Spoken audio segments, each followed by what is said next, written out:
Let us now see how to represent this graph as a matrix. If you're thinking how is a graph and a matrix related, it is quite simple. And I must tell you all that all of you know it. You just have to revisit your understanding. How? Let us see. Consider this graph. It's a C3, a cycle on 3 vertices. Now, what I'm going to do first is write a table like this. A column ABC and a row ABC. Now, once I represent the vertices here like this, I write the vertices as the first thing. Now, I'll start filling this table with zeros and ones. How will I do that? I'll explain, but before that, a table, if I remove this ABC and this ABC, you see it will become a matrix. But now, for the first example, I'll keep it as a table itself. For the second example, I'll be showing you the matrix. Or rather, after writing the table, we can write it as a matrix. Now, so ABC here, ABC here. Now, when do I write a 0?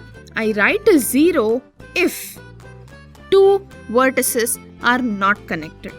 And I write a 1 if 2 vertices are connected. If they have an edge in between, I write 1. So these are the 2 points you have to keep in mind. And you see, if there is a simple graph and a vertex is not connected to itself because it is a simple graph, and a vertex being connected to itself will be a multi-graph. Right? Now, you see here, A and A, there is no edge and hence it's a 0. A and B, there is an edge and it's a 1. AC is connected, hence it's a 1. A and B are connected, which means B and A are also connected and hence it's a 1. B and B, there is no edge between B and B and hence it's a 0. BC is connected, hence it's 1. A is connected to C, as we saw here, and hence C is also connected to A, this is a 1.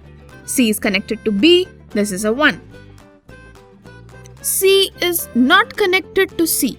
There is no loop here like this, and hence this is a 0. Now, there are 2 observations here. One is, if you keenly observe, why did I tell that you all know it and you must just revisit your understanding?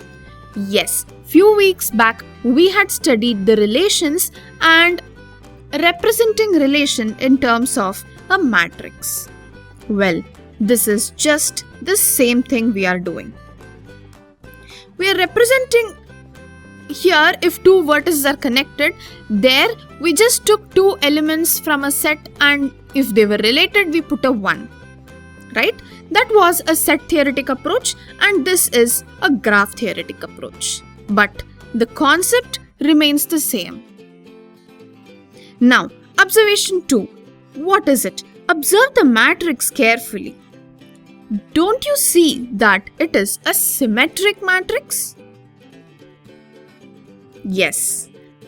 A matrix representation like this is always symmetric. Now, the matrix of this graph is represented like this. From now on, we'll not be writing the table version. Whatever we'll do is just in terms of a matrix like this. Writing the vertices was just for an explanation and for convenience. From now on, we'll omit that.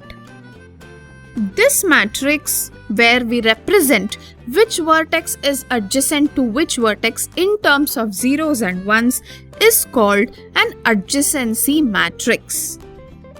We'll be using this term frequently, so please keep a note of it.